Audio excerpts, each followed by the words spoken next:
That's a good cup of coffee. And for those of you listening, I am drinking this from my prestigious award. Pretty sure it's the only one of its kind. It's a coffee mug, and it's only given to the best because it says best dad ever. Just a little humble brag. Anyways, good morning. Good morning and happy day after Father's Day. This is the West Dakota Dad. Before we get into today's topic of Father's Day, real quick, I just want to say thank you for tuning into my podcast. It really means a lot to me. So please like, subscribe, leave a comment, rating, review, whatever it is to show that my podcast is getting a little interaction from you guys. It really helps me out reaching out to more and more people. So therefore, with that said, it is the day after Father's Day, so I'm going to do an episode for you guys about Father's Day. I know about a month ago I did one for Mother's Day where I described the importance of Mother's Day, kind of in a note to my younger self. Today I'm going to tell you what fatherhood means to me, and I'm going to cover 5 areas that I think are very important that we all could work on to do better, including myself. For starters, let's just define fatherhood. What is fatherhood? I would define it as actively adding value to your children's lives, to your family's lives, and yourself through number 1, your actions, followed by number 2, your words. The reason why I say that is because more is caught than taught. When you use the term do as I say, not as I do, your kids don't necessarily take that in. Learning kind of from experience there. So let's start off with number 5, and all of these are going to kind of have that more is caught than taught kind of mentality. Number 5 is be present. Be present with your kids. Take them out, go do some things with them, go to their activities, cheer them on, support them. And really be present. Don't be on your phone while you're doing it. Make sure you're watching their interactions. You're conversing with them, because it really means a lot to them, and you'll have these memories that last a lifetime. I know last weekend we went to my little brother's Shrine Bowl that he was a part of, and then after it we went swimming at the hotel pool, where there was a ton of Little League baseball players in this tiny pool.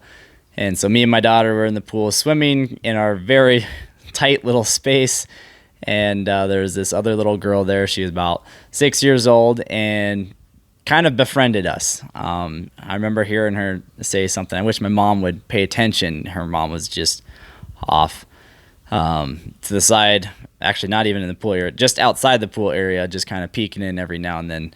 And I kind of felt bad because it was just like, all this little girl wants is just her mom to pay attention to her. So, but she befriended us, her and my daughter. They were getting along great. They were jumping in the pool together and going down the slide and whatnot. So I think she had some fun. I know I had some fun. It was a lot of fun. Matthew 6:34 says, "So don't worry about tomorrow, for tomorrow will bring its own worries. Today's troubles are enough for today." So be present. All right. Number 4, show some love. Okay.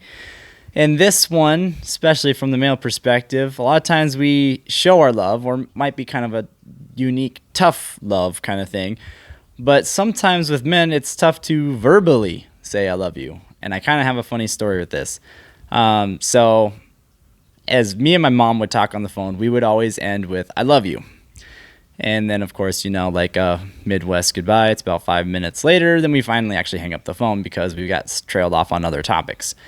My dad and I, we never said that. It was, it's always, "Yep, okay, bye."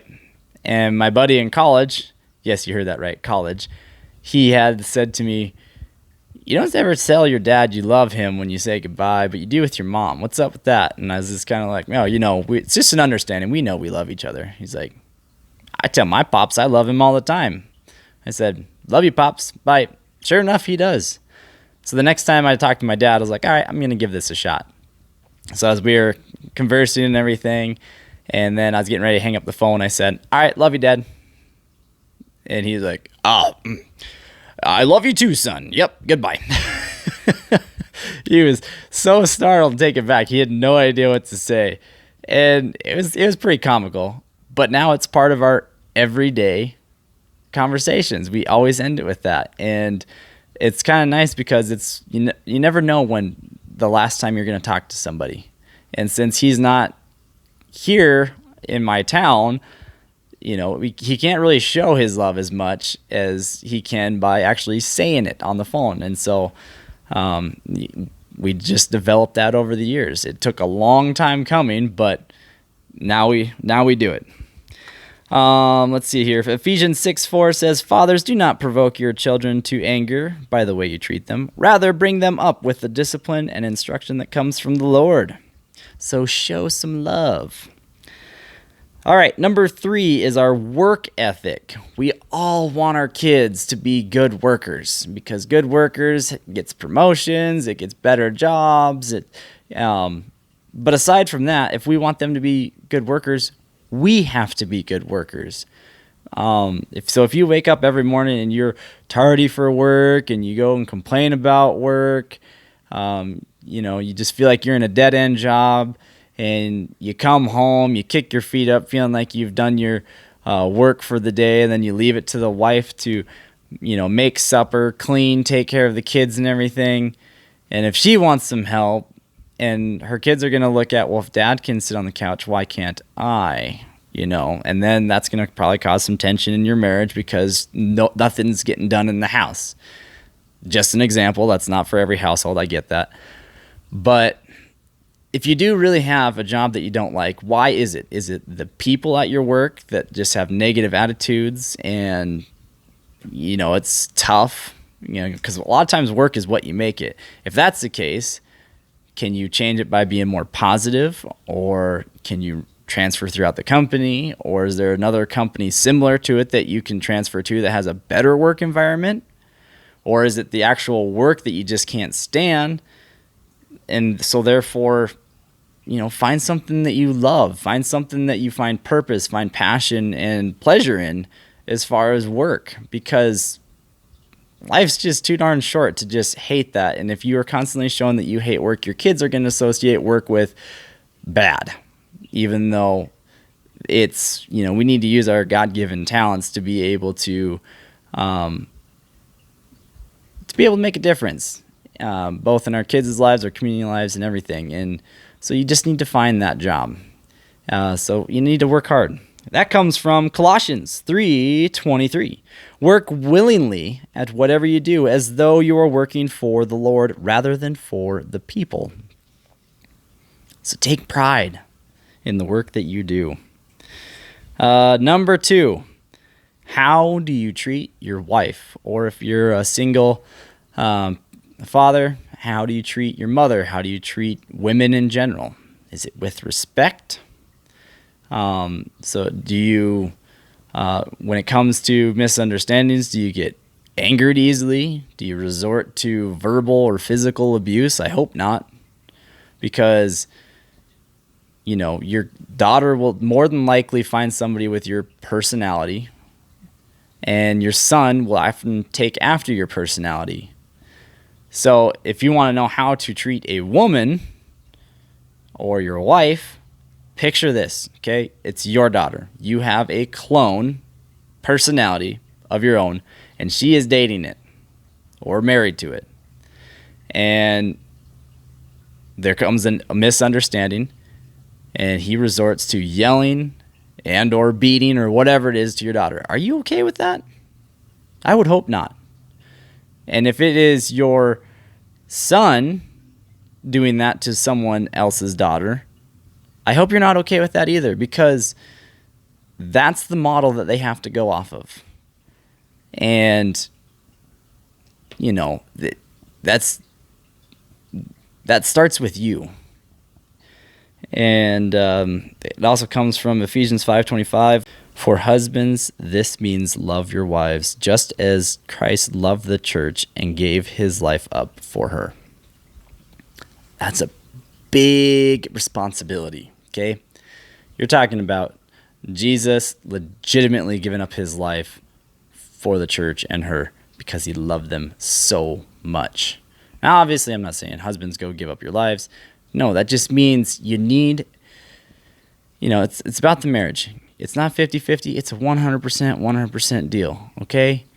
And I know that the other verse about it says, wives, you shall love and submit to your husbands. We submit to each other. That's part of it. But this is about the fathers because it's Father's Day. So husbands, we need to do better, okay? Moving on to number 1, and that is our faith, okay? I read this statistic. That's a tough word. And you can take it for a grain of salt because I tried to find the sample size of it, if it was just a small town, if it was nationwide, if it was just a certain denomination, if it was, whatever it was. I couldn't really find that. But either way, it was kind of alarming to me. And that was when a woman comes to Christ, there's a 17% of the time, her family will follow in suit. When a father comes to Christ, there's an 83% of the time, his family will follow suit. So if that's being true, that's a tremendous responsibility. Now, I came from the 17% because my mom was very active in the church, and so that's why I kind of grew up in the church. Neither one of my dads went to church, and I don't think either one of them still does. But I don't hold it against them. I know that you can still be a Christian by not attending church. However, like I said in a previous episode, there's so much more you gain out of going to church. And when you have kids and you're demonstrating by going to church, that becomes a part of their lives, and they more than likely will continue on. When you get their kids rooted in their faith, and I've said this before, it'll be with them for the rest of their life. It will be the common denominator in their lives for everything. And so therefore, that's very important. And not only that, but don't just go to church and on Sunday put a smile and be good. It's an everyday go throughout the week thing. It's through your actions. It's through your generosity. It's through, just being kind and respectful of others. So, and I've said this one before too, Proverbs 22:6, direct your children onto the right path. When they are older, they will not leave it.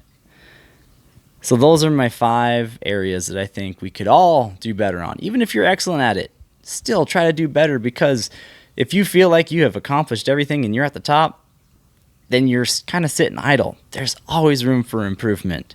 And I'm not saying that I have any of these mastered, because I think every single one of these I could always work better on. So let's just do better, guys. But for those of you that out there are crushing it, happy Father's Day. Congratulations. For those of you that this might have been a wake-up call, or maybe you didn't agree with it all, but let's just do better. That's plain and simple. So that's what I kind of had for you guys today. Till next time, I'm the West Dakota Dad. Thank you so much for listening, and I hope you guys have a great week.